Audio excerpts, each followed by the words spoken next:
Don't feel overconfident, my friend, because guess what? Guess what's happening, Albie? They keep coming in, my friend. They keep coming in. And I hope... How do you prefer your crow to be served, by the way? How do you prefer your crow? Do you like it roasted with rosemary? I'm kind of a crow pie girl. Good, because you're about to eat a big honking slice of crow pie because the more reputable eyewitnesses are pouring in. How is it possible that everyone from the New Jersey governor to the FBI have no idea what these are? Joining us now is my friend Evan Cutler, who witnessed one of the drones up close in New Jersey. He took some pictures as well. Evan, good to see you. So Evan described to me what he saw, and I said, you got to come on the show to talk about it. Evan, what did you see? Well, I saw a drone. If it was a drone, who knows what it was, but it was not the drone you see people fly. There's the picture. It was the size of a school bus. Literally the size of my two-car garage. Well, I have a one-car garage. The size of a two-car garage. And what happened when you saw it or you started taking pictures, et cetera? Well, look, to back up a little bit, I'm coming home from On Patrol Live. It's 12:30 at night, and I get into Montclair, New Jersey, and I see the full moon. And I'm like, well, it can't be a full moon because the full moon was 2 weeks ago. All of a sudden, it's getting closer and closer. And then first, I think it's a plane, then a helicopter. Then it's hovering right over the woods as you're entering Montclair. And it's a drone literally 40 feet wide by 40 feet wide. So there we go, Alice. And once again, these are coming in and nobody can dispel them. Nobody knows what's going on. And here we are. So I think it's interesting. The demons are getting really active, huh? I think it's very interesting. Well, it's funny you should say that because that actually plays into really the big topic that we're going to talk about. I don't know if you heard the Commentary Magazine podcast, but they're talking about Dostoevsky and his use of demons and his belief in demons. And the fact that he talks about, and I think this is... Well, I think it's interesting that every culture historically have all believed that supernatural beings exist. And they write about that, I mean, up until like the Renaissance, like all through the Middle Ages, people that we treat as serious historical sources talk uncritically about supernatural things happening.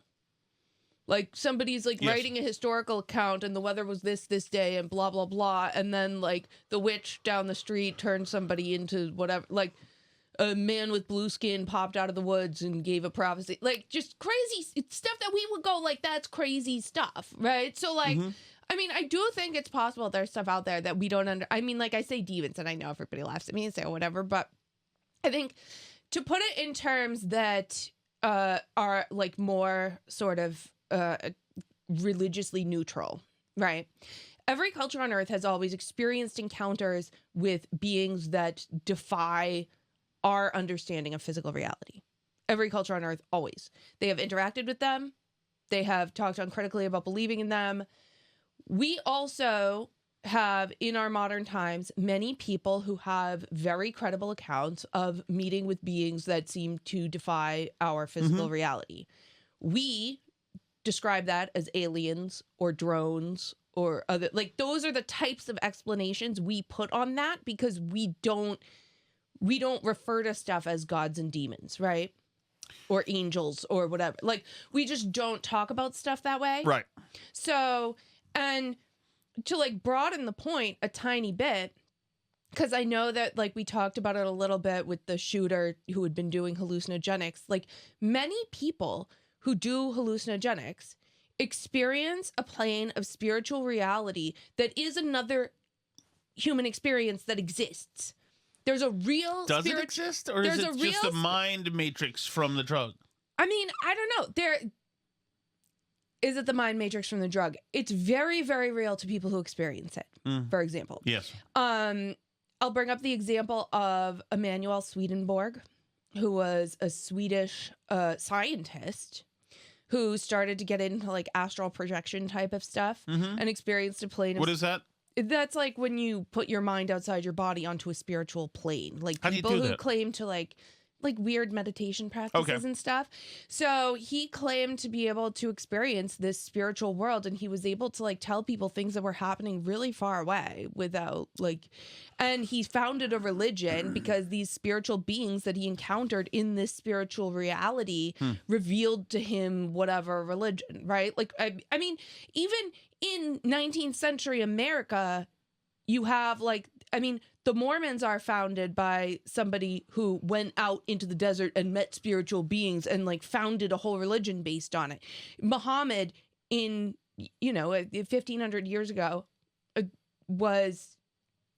he was talking to a spiritual being that revealed the Quran to him. This is like a universal human thing that people encounter supernatural beings, right? So there's a few explanations for that. Either everyone's crazy. Every culture on Earth has just had crazy people, right? Like Joan of Arc obviously talked to supernatural beings of some kind. And maybe that stuff is just in people's heads. But there are clearly a very powerful human experiences that people have experienced for a long, long time. Now, it's possible that if you say that is something real that people are encountering, it's just outside of like physical space-time in our understanding of it, that like if you encountered that today, you would assume that was an extraterrestrial experience because our culture tells us that if you see a bunch of lights in the sky and beings that seem super advanced and scary and do weird things to you and whisk you off to other places, a person 500 years ago would probably say they ran into demons or angels or gods or whatever. I'll do you one more example. Near-death experiences are an almost universal human experience. And very, very often one component of near-death experiences is running into beings of some kind. In Western culture, we tend to attribute those beings to being like dead loved ones. Oh, there's my grandmother welcoming me into the light. But also people will talk about, meeting a personal force of, a loving person who talks to them about their life and whatever. In other cultures, most other cultures, like ones that practice paganism or religions with gods, like Hinduism is a big one. People who have near-death experiences who are Hindu see gods when they're dying, the Hindu gods, and generally are freaking terrified. So and I say that like not to scare people, but like it's a universal human experience when you're dying that you run into beings, and like we tend to assume because of our culture, we tend to assume like, oh, these nice spiritual beings that I'm meeting are nice and like want the best for me. But like, that's not universally the case in other cultures. And like, I certainly think you should be skeptical of any spiritual force that you run into that's giving you life advice, because they are not all good forces. That's my opinion. Right. Well, do you believe that you have interacted with a demon on Earth or some kind of being that was anomalous, different? No, not in that way. No. So I don't think so. But I'm too humble about other people's experiences. Like I'm not going to go around and say that because I haven't personally like met and chatted with a demon that like everybody else through human history who says they've run into a being that they can't explain is all just crazy and making it up, because it's a pretty freaking common experience when you look at the course of human history. Right. And a very, very ancient one too. The first sites where people settle down and start building stuff, the earliest humans doing stuff evidence we have is not like things of necessity. It's not, oh, they're building like granaries to store stuff, and so they settled down in this area. People's earliest building projects, everything they did is all geared towards meeting with the gods. Right. Whether that's in very early forms, like at natural sites like springs and groves, to things you know, but the earliest archaeological sites we have are religious archaeological sites. Well, sure, and I think pre-Enlightenment, right? You would deal with people who are seeing, what would be considered supernatural events, and assuming these were acts from a higher power because they're so awestruck by what's going on. So, for instance, if they had seen the eclipse that we saw last year in Vermont in the path of whatever that's called, you know, I think that I think someone 1,000 years ago would see that and say, okay, we're meant to be doing something here, or we're being punished because it's 3 o'clock in the afternoon and it's now dark, or something. I mean, yes and no, but also people who were pretty ancient had a pretty sophisticated astrological understanding. Or right? how about this? So I tend to think that's like a modern arrogance. I do, where we come at it and we say like, oh, they saw stuff that they couldn't explain, so they just thought like, oh, gods. But you know, what if they saw stuff they couldn't explain in the sense that like we can't explain this drone stuff?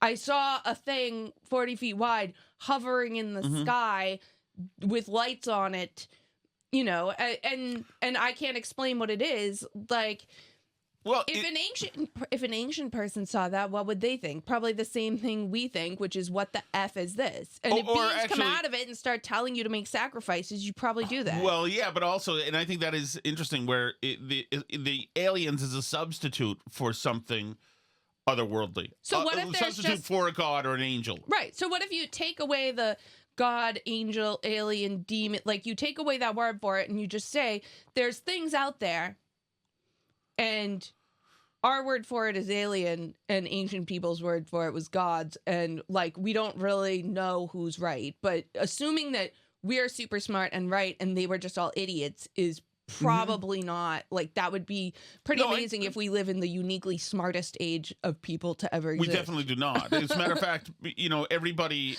you know, 1,000 years ago had to do everything from scratch. So you can imagine the knowledge you'd build up in every area of your life, from building a fire to slowly creeping up on an animal, to avoiding predators, to like there are whole silos of knowledge that are involved in all these things. That was life and death back then that you would have to know, where learning it now in academia, you know, in a quaint fashion is a little bit different. But I have a question. I wonder if, I think this is possible. You talk about the guy, Birchenberger or whatever his name was. Swedenborg. I wonder if there is another level or other levels of reality, and we just don't know how to see it. Most of us don't know how to see that level. Some people have the 3D glasses and they've got it. So for instance, Alice, if you go back to 1993, what was that 3D art? Magic Eye. That art, you know, where you're seeing 8,000 ducks, but if you look closer, wow, it's a whale and a squid, you know, whatever. That Magic Eye, you say. If that art was just hung everywhere and nobody was told that something else is happening, it would just be art hung somewhere. It'd just be, this is a picture of 1,000 weird pink abstract ducks. Things, yeah. Exactly. We only look because somebody told us to. Right. There's something more happening there, and you can see it. Right. And so I think that's a very, very good analogy to exactly what I'm talking about, where like I think ancient people were much more in tune with that, and that's why they're comfortable writing a perfectly normal like history of medieval England and then being like the gnomes came out of the forest, like because they're in tune with stuff that we're not in tune with. And I think that we're now especially not in tune with it. And so we go to like science, aliens, secret tech that the government has or that Iran has or whatever. And that there's no particular reason why we're, smarter than other people have been in the past. I do think there's another reality. And I think that, there are multiple ways to access it, but people talk about like, opening of the spiritual eyes and stuff. And especially when people do like mushrooms or ayahuasca, there's a reason these were used by like religious shamans. How do you say that word? Shamans? Shamans? Whatever. Shaman? I don't know. and for religious experiences is that there are certain drugs that do that to your mind, and you can say like, well, maybe it just screws up your mind, maybe, but it's also a possibility, and this is what I think a lot of spiritual people believe, is that those grant you access to that spiritual reality many times for people who are not spiritually mature enough to know what to do with that reality. It's like it's like if you think about somebody going into a really bad neighborhood, and I guess this leads to sort of the thing about being street smart, but because our culture is so anti-spiritual, most normal people in our world today are not spiritually cut out to venture onto like the astral plane the same way most people are not like cut out to hang around in like an alleyway with a bunch of homeless encampments and drug addicts. Like they're just not, you're not street smart enough for that world to be safe venturing into it at your maturity level. So there was twice in my life I interacted with somebody and something else was happening. 2 times in my life. Okay. One was when I worked at the Hershey Market, 19 years old, in Balboa, in Newport Beach, California. I was just a cashier. This dude, all sorts of interesting people there, upscale place, whatever. This dude comes, he's buying something, and he looked at me, and he had this weird energy, and he said, "You're not from around here. You're not from around here. You're from like Connecticut or something. I can tell that you're not from around here." And I said, "You're right. Like, how did you know?" And he said, I can tell you're not from here." And I felt like the kid was like reading me, like successfully seeing, he had opened the box and he was like seeing the ingredients. And it was felt very, very vulnerable. So much so, and I was shaken. And I rang him up and gave him this thing, and he walked away. I never saw him again. So much so that the customer behind him, and I'm just remembering this now, said, "Don't worry about him. It's okay. Don't worry about him." Because I was obviously like shaken up because of the energy that this guy. He was something. He knew something. He was on to me. He was like he saw all of the X's and O's, the ones and zeros going, and he could see it. And I was like, wow, that was weird. One other time it happened, every morning when I was a concierge in Boston, I lived in Beacon Hill. I do the same walk every day. Left on whatever street, right on Anderson Street. Yeah. At the top, I left on Pinckney, through the State House, down Beacon Street to School Street to the Omni Parker House where I worked. So every morning, the shift started at 7, so I'd be out there at like 6:43 every day, doing the same walk up the street. I liked that it started with a long walk uphill, whatever. So, and I wore my uniform, which was usually a dark suit with this yellow tie, standard issue, whatever. And I'm walking up there, and it's 6 whatever in the morning. Not many people are out there. This one morning, I'm walking up to the top of Anderson Street. There's a guy smoking a cigarette who's looking at me. And he said, "You're not wearing the same tie you usually wear." And I wasn't. But this guy... You hadn't seen him before? I'd never seen him before. But he had this level of comfort with me. And the way he said it was like, it freaked me out.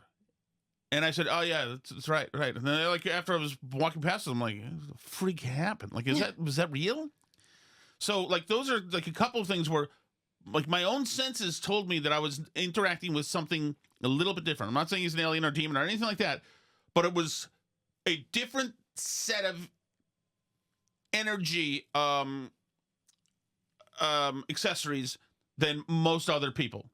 But I think, and I think that gets at the heart of it, because it kind of reminds me of like the other example I like to use for how I think of it in my head is, how in the Harry Potter books, stuff happens like in the wizarding world. I don't know the Harry Potter books, but yes, But you get the idea of what the Harry Potter books are. So stuff happens in the wizarding world, and it's impacting the real world. Like there's shooting stars, or like people are dying because like the wizards are killing each other in a wizarding war. Or whatever. Sure. So there's stuff happening behind the scenes, and like the regular people, the muggles, don't know any of it's happening. Yes. But they can see like the effects of it, but they don't understand the full explanation. And they're sometimes encountering weird people. Yes. Who do know the full explanation and are obviously interacting with this other reality that's happening behind the scenes, but that is only accessible to like the wizarding people to know like what's the underlying reality of it all. So I mean,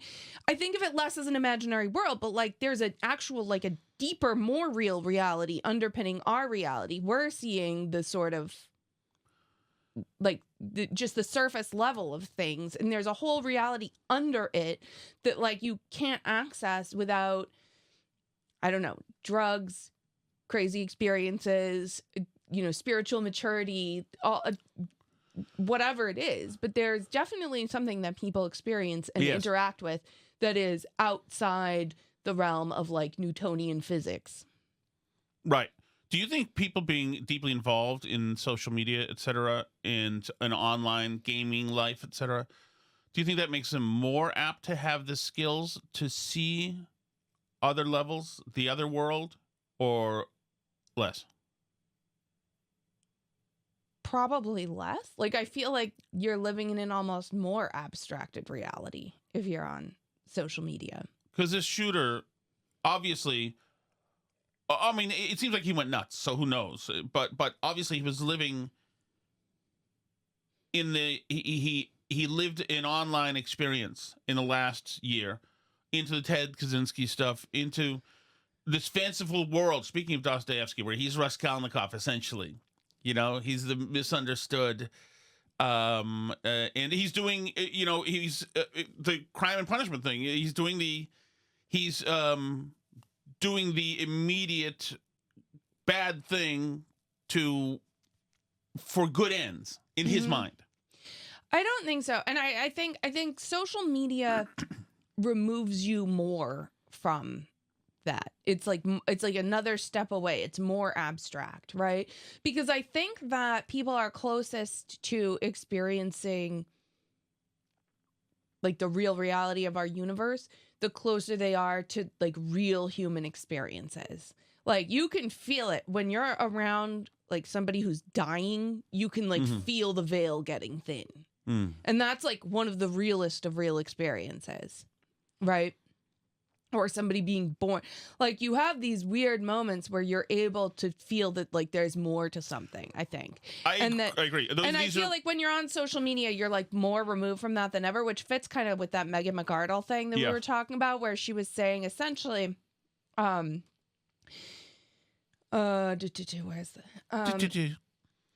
where's the Megan McArdle tweet that I was looking at? One thing that's become clear from the Daniel Penny, Luigi Mangione discourse is how few members of the professional middle class have seen death up close or been in a fight.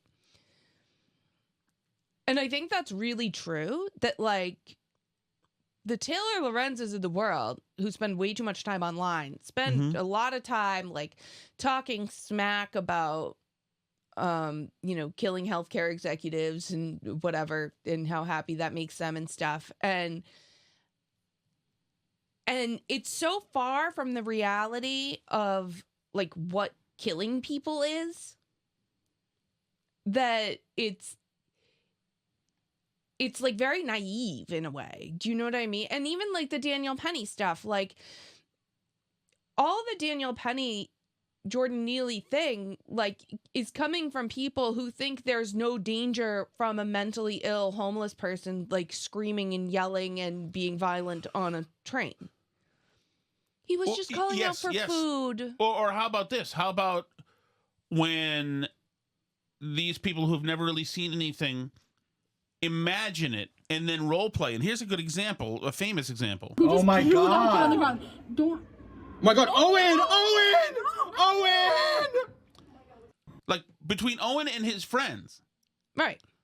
But what do you mean? Owen's a hero, and and Owen's there. I'm fighting for justice down here for the downtrodden people in the Gaza Strip, and I'm Owen. Don't you see? I'm the hero in this. Why are you wait, I'm the hero, and they're seeing their friend, and it's all make-believe. It's all make-believe. It's all make-believe.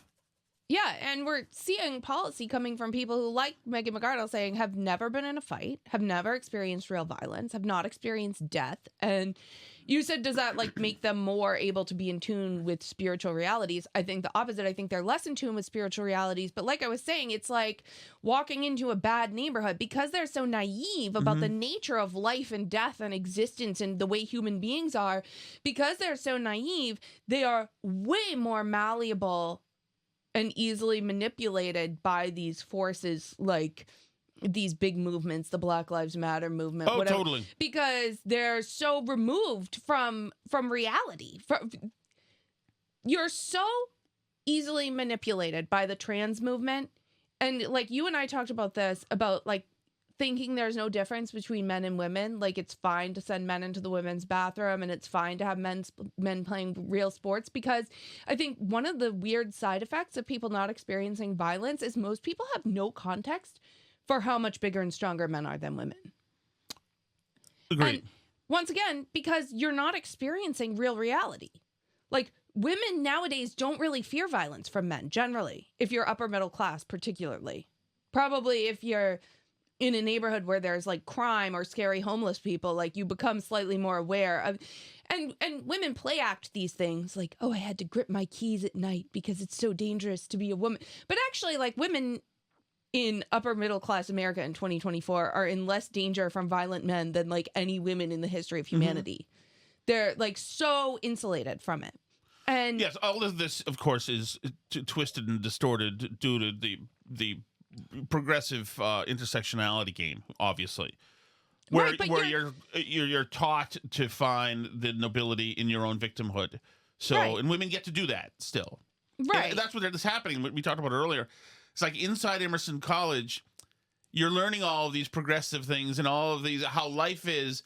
Meanwhile, Owen, when he went outside of Emerson and rode his bike in the bike path, got pushed over, and that is a better education than what's happening inside the walls of Emerson. Right. Because getting pushed over while helping yourself to the walking lane, but using your bike there, that's real, and that's an education. Like that's why he's so surprised. Like I can't believe he just pushed me over. I'm Owen. Why would somebody? He doesn't even know me. Yeah, that's right. He doesn't know you because you don't know that world. Right. You Because don't know anything. You don't know anything. Right. And the idea that, and that's why we have the policies that we have, particularly in very progressive cities, where a lot of people are so insulated from violence and crime, is that they imagine crime to be this thing that's happening where like, oh, the starving beggar just shoplifted a little loaf of bread. Like, you know, they're not, because they can't fathom the types of things that criminals do to each other and to other people around them. Mm-hmm. Like, that's why they think that, you know, in Melrose, the reason why Melrose has less crime, or the reason why West Newbury, we talk about this all the time, has little, like, help yourself to these eggs and leave $5 things all around the town. And people are like, why can't Dorchester have things like that? It's the over-policing. It's the regulation. No, it's not. It's because you're letting criminals run your neighborhood. Like, that's why. Out of a sense of what? And this is the poison. Of, like, over-empathy. Compassion. Compassion is poison. Compassion is what happens when the men are away hunting, except for a few men who find an excuse to not have to go hunting, and then they convince the women that compassion is the leading principle. That must be, and then there you go, and then you're dilly-dallying around, and it's like, but not that compassion's a bad thing, but it needs to have a governor on it. It can't be all-encompassing. It can't be... Well, and it needs to be tempered with knowledge of reality. Well, right, and that's a good point, because too often I think compassion is immediate gratification compassion. Right. So the person driving the car with 30 cars behind them stops and lets somebody come in. Mm-hmm. So they're getting the immediate gratification of letting somebody pull ahead of them into the road, with none of the feelings of how they've screwed everybody behind them. Right. It's short-term, immediate gratification, but mostly it's damaging and destructive compassion. Right. Unleashing more criminals onto marginalized neighborhoods feels good. Look, he's been unleashed. Yeah. Meanwhile, it doesn't end there. He goes and just, rapes, murders, and kills in the neighborhood. But we did the compassionate thing. It's a good point because Biden just issued a record number of pardons and sentence commutations. Did you see that? It's like a ton of them today. I'm not surprised. Are there any of them named Biden? None of them right now are named Joe Biden, but I assume there will be. Where was he? Are these all the people on what's his name's list? Commutes 1,500 sentences and grants 39 pardons in the biggest single-day act of clemency in modern U.S. history. Wow, that's shocking. So yeah, and then the AP article gets into like all the more people that people want him to pardon and stuff. He's not. I don't think he's done. He is screwing America on the way out the door. Oh no, absolutely not. This is, by the way, you don't think this is transactional? Obviously, Hunter is taking the pardon checks. Well, Joe is pardoning the people. Absolutely. Okay. Once again, we're running low on time. We have 2 chat messages. Do you want to quickly play a little of Trump at the ringing of the bell of the stock exchange? I didn't see this. Do I have it? I sent it to us, yeah. By the way, it's because Alice has a meeting in 2 minutes, and I am on at 11:06. It's 10:56 right now, so I got a little bit of time. Okay, here we go. Jeff, you have done an incredible job, you and your group, and what a beautiful speech you made. Thank you very much. That was some introduction of all of us. But we've gone up since the election. I was just told by Scott, everybody said, you have to pick Scott Bessent. He has to be the one chosen for Treasury. Where is Scott? Let's see. He's around here someplace. Trump's so He's fun. around here. He told me we victory picked lap. up $3 trillion since the election day. And I said, well, that's good, but what about before the election day? He said, we picked up some money there because they thought you were going to win. I said, I like this guy. He's going to be my Treasury Secretary. He goes out, he does all his stuff, but yeah, he's enjoying himself, I would say, right now, Trump. Having a good time. Everybody loves him. Times Man of the Year. Here. Tom, you could be on to something. Here we go, Steve. About 10 days ago, a friend of mine who lives in Rockport sent a group chat video to a bunch of us of all these drones over Rockport Harbor. Wow. And we all thought maybe it was just Elon and Starlink, but after hearing your show on Wednesday, I'm tending to believe it wasn't Elon and Starlink. So you never know what's out there and what could be attacking us from above at any time. So it's definitely something to watch out for and consider. But if they're hitting Rockport, Alice, then they're hitting Newburyport. And actually, we're near a... I think you should go spend your time standing out in Cashman Park looking out towards the sea. I'm going to. We're also near a nuclear power plant, Alice. Thing I totally found funny in your show on Wednesday was the press asking KJP about it. Now, did they think that fountain of misinformation was going to give a reasonable answer? I mean, that woman, since she's been with Joe Biden as a press secretary, has never answered anything.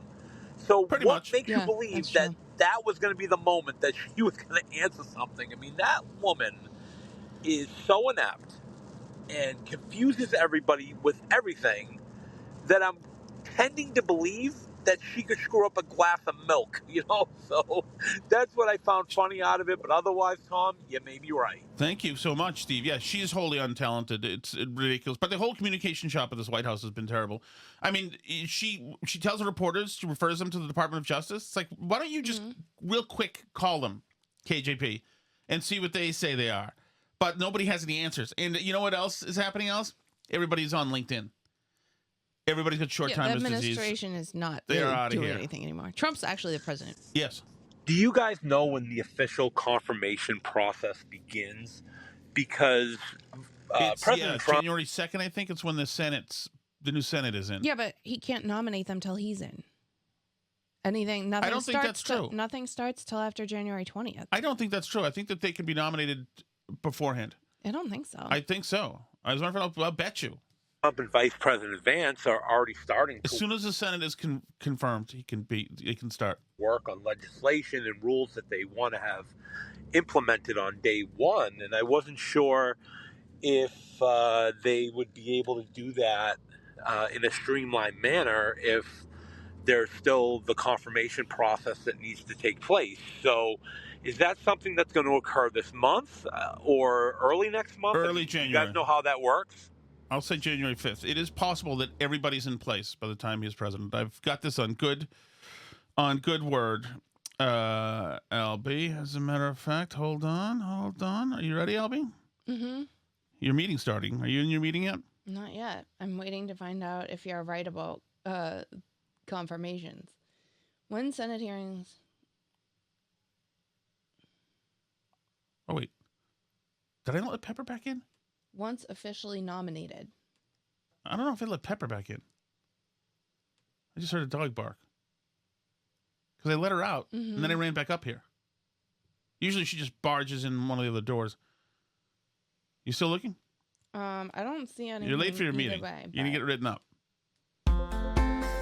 Thank you so much for listening, everybody. If you want to join us for live streams every day, you can do that at patreon.com/burnbarrel. We also have some extra content each week on Sundays. If you want to just listen for free, because like who doesn't like free, then burnbarrelpodcast.com has links to the YouTube, to Rumble, to Spotify, Apple Podcasts, all the places you like to listen We to got to go because we're headed to Connecticut after this. You can see us in Connecticut.